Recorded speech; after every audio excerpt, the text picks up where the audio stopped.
money moves, making money moves. Making money moves, making money moves. When the pressure's at its Yeah.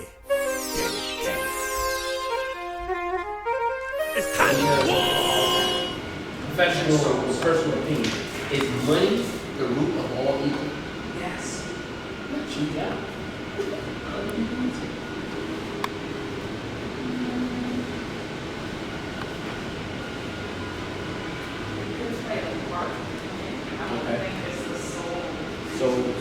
So I'll give you the second half of this, everybody. Survival. Oh, yes. Oh, we did? All right. Survival, to me, is the root into the money, which is really the root of evil. Because we survive off of money right now. Before there was money, there was the barter system. Well, yeah, it was the barter system. If I got something, you got something, we barter. Survival is the root of all evil. Because the higher ups found a way to say, hey, you need to survive off of me. I don't have to survive off of you. But then we realized that us as proletarians, actually, y'all need us to survive. We don't need to jump off. Because without the working class, the higher class can't survive. So survival becomes the root of all evil, but money does play a part. Yeah, everybody is correct about that. See, but I still feel like that goes into greed because even though you say It survival, does go right into greed. but sometimes it might not be money. It has something to do with wanting more than someone else. And still surviving off of it. But realize you could be jealous of somebody who has more than you, and it might not be money. You might be jealous of somebody who has more, but that greed is, to me, in my opinion, is where the root of that evilness comes from, because you act on that greed. You ready for the greed? That part? That's true. You still go right back into survival, because if you tell somebody that oh man, I'm mad he got more LRG than you. Yo, but can you survive without the LRG? No, I can't. But see, I want it. I'm greedy in my survival mode. It's a part of my survival. See, but you gotta realize survival comes with a comfort. Right, but in the same instance of what you're saying, like, can you survive without that LRG? You've been surviving without it. But your mind saying you can't.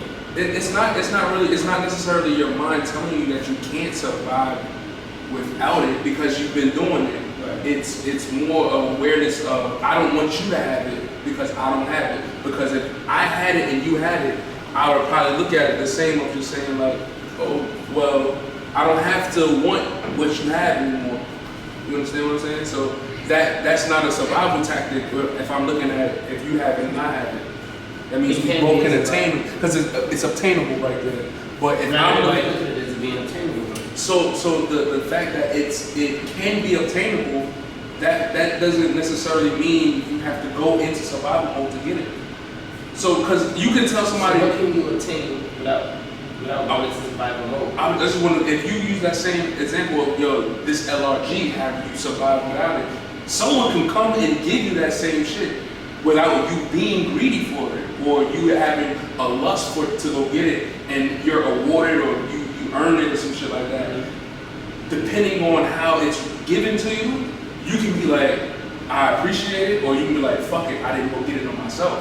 Right. That I didn't get it on my own type shit can also be part of your greed in trying to go get something, or it could be part of how you earn something. It could be, that's self-fulfillment. Yeah, but how many? Right, but that's how you grow. I'm saying. But if he gives me the LRG and I still feel like that's not enough, that's a self-fulfillment issue. I want more, and I want more. So that's a self-fulfillment. Yeah, but to me, but you gotta realize a lot of greed comes from a lot of people not being able to realize that self-fulfillment from what they have in front of them. Yeah, it's not enough. Like you said, you know, like you and him said. Yeah, people still do. But what happens to those people who say, you know what, I'm good? Like you just gave us an example of you saying, I don't want to really necessarily be rich. I want to be able to be comfortable to live off this and maybe this. Right. You know what I'm saying? So that's not being greedy. That's saying you're willing to work hard to go get this. You're setting a cap or limit to say this is what I'm comfortable with, because I don't want excess problems that comes with more money, more whatever it comes with that. I'm not hunting to go get that. That's you controlling your fulfillment. Because if you become in That's what you that's me knowing about fulfillment. you know, like, fulfillment. yeah, you know, like, cause let's say you Right. get there, you get to that number, That's my end game. Yeah, right? exactly. But let's say you get to that end game or whatever, right? And someone around you is saying, well, bro, I know that you said this your end game, but you can possibly make more on your and be still comfortable where you at without doing anything more to what you're doing. Right. You might consider that now, knowing that this was your end game for what you were doing, that someone else goes, well, bro, you're doing the same thing. Make this your end game. It's all about comfortableness. Right. It's all about, like I said, this is self-fulfillment. So I'm comfortable with 300K and I'm living off 150K. I'm comfortable because half my other half is, pure stash. But even if you say, well, bro, I'm making 500K, okay, cool, that's you. I don't want that. But that's my self-fulfillment, which still for me falls back into the word of survival. When I look at survival, we learn how to survive. We learn what we got to do to survive. Then when you learn how to survive, you start amplifying your survival modes. But it's just like what I was saying. Well, your survival mode. Once you get to that 300K, and you get there, what do you want? That you do, and honestly, most people don't know until they get there. Yeah. You know what I'm saying? Your self-fulfillment feels good until you get there. You know what I'm saying? Like, Well, that's what I'm saying. Like when you reach your it's end just game, like it's just like it's like changing your goal. It's like getting a new phone. We all get new phones. And then soon as we get the new phone, we see the next one come out. I thought you was fulfilled with this phone. Well, I don't know, the 13 got an extra camera. That's an issue. Right. So are we really fulfilled of being happy with what we got, or we have to be a part of the Joneses? I don't need to be a part of the Joneses. I know people who need to feel that self-fulfillment of, well, he got the 13, I gotta have the 14. Like you said, I gotta have something better than him. Well, you gotta have something better than me, because now I got 14, you want 15. You know, hell, we all, you know what I'm saying, we've all been through it before. Well, when it comes to shit like that, it's different people. It's a consumer, it's a producer, and it's a creator. Right. Most people are consumers. Very few people are producers and creators. You know, be a creator or a producer. You know, Yeah, that part right there is super important, understanding where you fall as a consumer, producer, or creator. Right? When you understand that, that runs into business. That's what you're talking about. That runs right into business. The whole business structure, the breakdown. where you standing? The way you standing. Like when people understand, like when they say, oh, you getting paid salary. Salary is a part of the net, not the net income. What is it?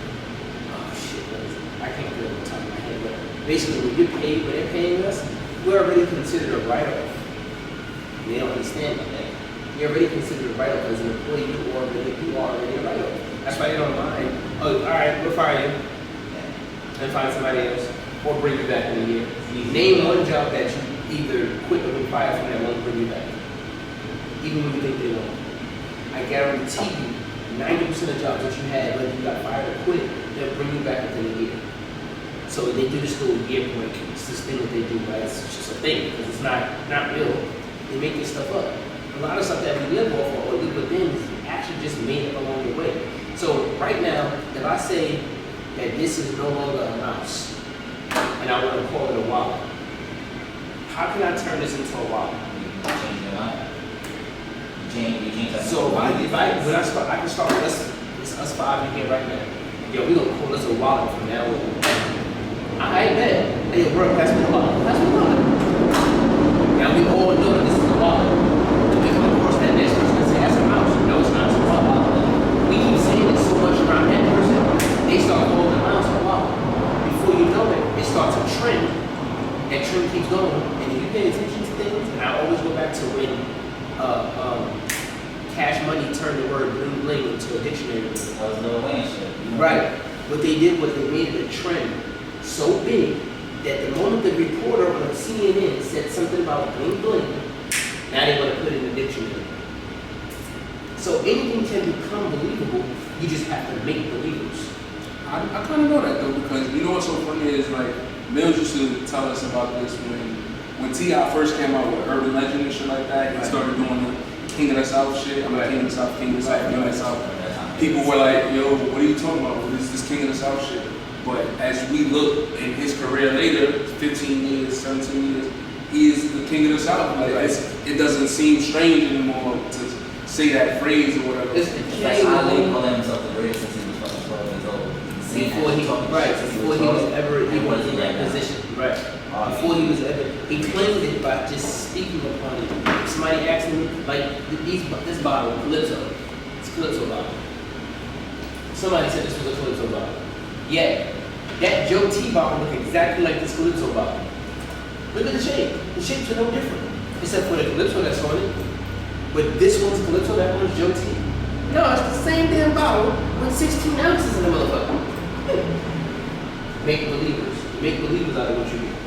And I learned, like I said, I learned that with bottling because from the bottling of the wine and vodka, it's all the same bottles that we look at. If you go in a wine store, all of the bottles are the same size, same shape. It's the same Flint 150 AC 750. I know which one it is because I know it. It's the same one, but the label changes. So you like, no, I'm gonna go with Barefoot versus Prosecco because I think I like, Color scheme. So sorry you used before? color season. So or color scheme or color grading. And the color grading is a trick on the mind. Like we said before, certain colors trigger certain moods in your mind. So now you're gonna buy this or that. You know what I'm saying? You read a lot in fast food. Right. Matter of fact, if you go anywhere, it's certain colors. You see it from afar. You see yellow and red. Like, is that a McDonald's or a Shell's? Yeah. Right. Your mind is right. You see orange, you're like, nah, that might be a Burger King coming up. Your mind is already triggered with certain colors because of they're trained and conditioned that that's what these colors mean. And you already know what time it is when you see this. Right. You can see that apple from afar. Yeah, I think that. That's not a pear, it's apple. It's definitely apple. It's not a pear.